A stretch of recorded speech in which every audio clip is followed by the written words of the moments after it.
مناسبت تو خود شب 9 ذی الحج کی ہے اور یہ بڑی فضیلت کی رات ہے، شب عرفہ ہے آج، اور یہ قاضی الحاجات سے مناجات اور راز و نیاز کی رات ہے۔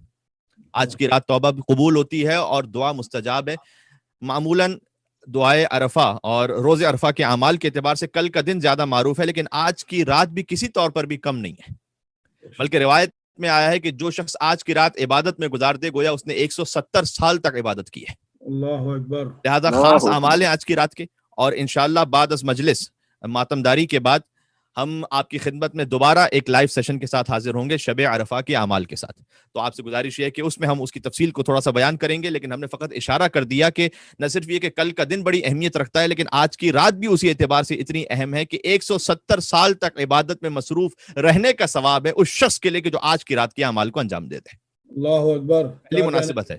کل کا دن پھر خاص اہمیت کا حامل ہے، یہ دوسری مناسبت ہے جو روز عرفہ ہے، اور روایت میں آیا ہے کہ امام زین العابدین سید الساجدین علی بن الحسین علیہ الصلوۃ والسلام روز عرفہ اللہم صلی علی محمد وعلی محمد، مولا نے ایک سائل کی آواز سنی کہ جو لوگوں سے کچھ خیرات مانگ رہا تھا، تو مولا نے اسے فرمایا کہ افسوس ہے تجھ پر کہ آج کے دن پر تو آج کے دن بھی تو غیر خدا سے سوال کر رہا ہے، جبکہ آج کے دن امید کی جاتی ہے کہ ماؤں کے شکموں میں بھی جو بچے ہیں ان پر بھی خدا اپنا لطف و کرم فرمائے گا۔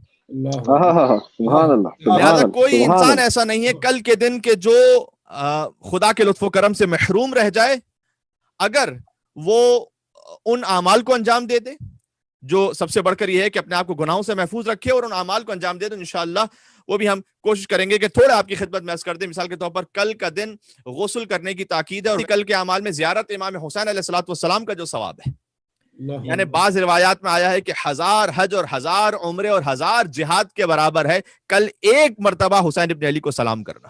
اللہ اکبر۔ یہ کوئی تعجب کی بات نہیں۔ بعض لوگ یہ سوال کرتے ہیں کہ مولانا صاحب یہ کیسے ممکن ہے کہ اتنے سے عمل پر اتنا بڑا ثواب؟ تو اللہ سبحانہ و تعالی نے جو نظام شریعت اور نظام ہدایت رکھا ہے نا، غور کیجئے گا، ہمارے ذہن میں سوال یہ اس لیے آتا ہے کہ ہم اپنی نسبت سے اسے دیکھ رہے ہوتے ہیں کہ اتنے سے عمل کا اتنا بڑا ثواب۔ یہ ثواب عمل کرنے والے کی نسبت سے نہیں ہے، جس کی زیارت کی جا رہی ہے اس کا احترام اللہ سبحانہ و تعالیٰ کے نزدیک اتنا ہے کہ اللہ نے حسین کے احترام کے صدقے میں ایک زیارت کا ثواب 1000 حج کے برابر رکھا ہے۔ کیا کہہ رہے ہیں، واہ واہ واہ، امام حسین کی ذات اقدس پر بلند تر صلوات۔ اللہم صلی علی محمد وعلی محمد، کیا کہنے محمد وعلی محمد وعجل فرجہم۔ سبحان اللہ، سبحان اللہ۔ اگر یہ فلسفہ واضح ہو جائے تو بہت آسان ہو جائے گا۔ یہ ثواب عمل کرنے والے کے اعتبار سے نہیں ہے، جس کی خاطر عمل کیا جا رہا ہے اس کے اعتبار سے۔ کیا کہنے ہیں، کیا کہنے ہیں، اس کے اعتبار سے اگر اللہ پوری کائنات بھی عطا کر دے تو کم ہے۔ بے شک۔ 1000 حج، 1000 عمرے، 1000 جہاد کا ثواب ہے، بعض مقامات پر 1,00,000 حج اور 1,00,000 عمرے کا ثواب ہے۔ البتہ ظاہر ہے کہ جو واجب حج ہے وہ اپنے مقام پر ہے، اگر کوئی 1000 مرتبہ بھی زیارت کر لے تو کسی پر حج واجب ہو چکا ہے تو وہ اس پر واجب شرعی رہے گا۔ ہم تو یہ بات کر رہے ہیں کہ اس کے علاوہ جو مستحب حج ہے، اللہ نے یہ پسند کیا ہے کہ آؤ عرفہ کے دن زیارت امام حسین علیہ الصلوۃ والسلام پر، اور عراقیوں کے یہاں یہ خاص بات بھی معروف ہے عرفہ کے دن کی زیارت کے لیے کہ جو اس دن زیارت کر لے، عراقی کم سے کم سمجھتے، دیکھیں عاشور کی ایک خاص مناسبت ہے، شہادت امام حسین علیہ السلام کا دن ہے، بہت رش ہوتا ہے مولا کے حرم میں۔ چہلم کی جو واک ہے نجف سے کربلا تک، اس کی ایک الگ ہی شان و شوکت ہے۔ 15 شعبان کی زیارت ویسی ہے کہ جیسے 1,24,000 انبیاء سے جسے ہاتھ ملانا ہو، اسے چاہیے کہ شب 15 شعبان کربلا معلیٰ پہنچ کر حسین ابن علی کی زیارت کرے، یہ روایت میں۔ لیکن عرفہ کے دن کی خاص بات جو عراقیوں میں مشہور ہے وہ یہ کہ یہ جو زیارت ہے یہ فقط اسے نصیب ہوتی ہے کہ جس کی ولادت میں طہارت ہوتی ہے۔ تو عرفہ کی زیارت اسی کو نصیب ہوتی ہے۔ اگرچہ اس جملے کی وضاحت کر دوں کہ جسے نصیب نہ ہو سکے، اس کا مطلب یہ نہیں ہے کہ اس کی ولادت میں نعوذ باللہ شک ہے، کہنے کا مقصد یہ ہے کہ جسے نصیب ہو جائے اس کی تو ولادت 100% طاہر ہے۔ سبحان اللہ، سبحان اللہ۔ اور 1000 حج کا ثواب زیارت عرفہ امام حسین علیہ الصلوۃ والسلام کے لیے، اس لیے کہ حسین نے حج کو بچایا ہے۔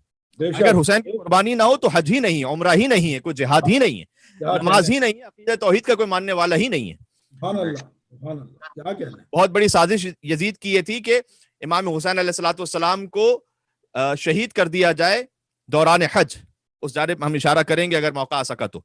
اور دوران حج جب حسین کو شہید کر دیا جائے تو ایک اور گروہ تھا جو یہ شور مچا دے کہ جو قتل کرنے والوں کو بھی قتل کر دے پہلے، آج بھی بہت آسان ہے کہ سیاسی جو پولیٹیکل پارٹیز ہوتی ہیں وہ کام کرتی ہیں کہ ایک شخص سے کسی کو قتل کروا دیا اور ایک اور شخص سے اس قاتل کو بھی قتل کروا دیا. تو یہ منصوبہ تھا کہ حسین وہاں پر شہید ہو جائیں اور پھر انہیں قتل کرنے والے کو بھی قتل کر دیا جائے, اور جب اتنا خون خرابہ خدا کے حرم میں ہو جائے تو ایک شور مچا دیا جائے کہ حج تعطیل ہو گیا, اب خدا کا جو گھر ہے وہ امن کا مقام نہیں رہا. اللہ اکبر. اور یہاں تک کہ حج کو لپیٹ کر پورے دین کے بساط ہی کو لپیٹ لیا جائے. امام حسین علیہ السلام نے کیا کیا, اپنا حج عمرے میں تبدیل کیا اور حج کو چھوڑ دیا, یعنی قدم آگے بڑھانے کے بجائے پیچھے ہٹا دیا. کہنے کا مقصد ہے کہ جس کا پیچھے اٹھتا ہوا قدم حج کو بچا لے, اس کے آگے بڑھتے ہوئے قدم کی کیا شان. جس کا پیچھے ہٹنا حج کو بچا لے, اس کا آگے بڑھ کر اقدام کرنا کیا کچھ بچا جائے گا. تو کل کا دن غسل اعمال میں سے زیارت امام حسین علیہ السلام ضرور انجام دیجیے. مفاتح الجنان میں خاص زیارت لکھی ہوئی, اگر وہ پڑھ سکیں, نہ پڑھ سکیں کم سے کم زیارت وارثہ پڑھیں. کل کے دن روزہ رکھنے کی بہت زیادہ تاکید ہے, بشرطیہ کہ کمزوری کا باعث نہ ہو دعا کے لیے. اگر روزہ رکھنے کی وجہ سے دعا میں کچھ کمی ہو رہی ہے تو اتنا اہم ہے دعا کرنا کل کے دن کہ روزہ چھوڑ دو اور دعا کرو. لہٰذا امام سجاد علیہ السلام نے کہا کہ عرفہ کا دن تو وہ ہے کہ شکم مادر میں جو بچے ہوتے ہیں ان پر خدا کا رحم و کرم نازل ہوتا ہے. آج کے دن تو اللہ کے علاوہ بندوں سے کیوں مانگ رہا ہے. تو کل کا دن عبادت کا دن ہے, یہ دوسری مناسبت ہو گئی. ساتھ ہی آج کا جو دن گزرا ہے 8 ذی الحج, ایک تیسری مناسبت یہ بھی ہے کہ امام حسین علیہ السلام نے آج ہی کے دن مکہ چھوڑا تھا.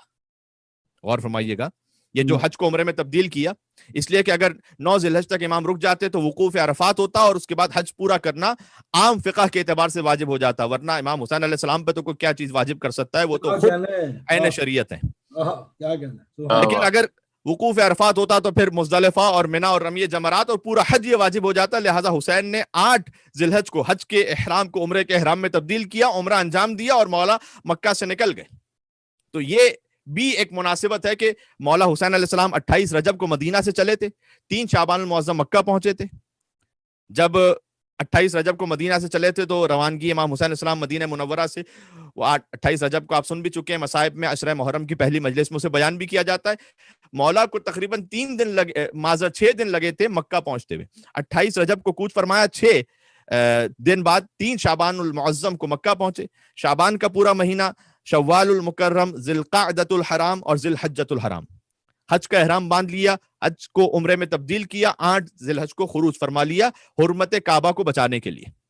طواف کعبہ میں مشغول رہ گئے حاجی, طواف کعبہ میں مشغول رہ گئے حاجی, بہت قریب سے گزری نجات کی کشتی. کیا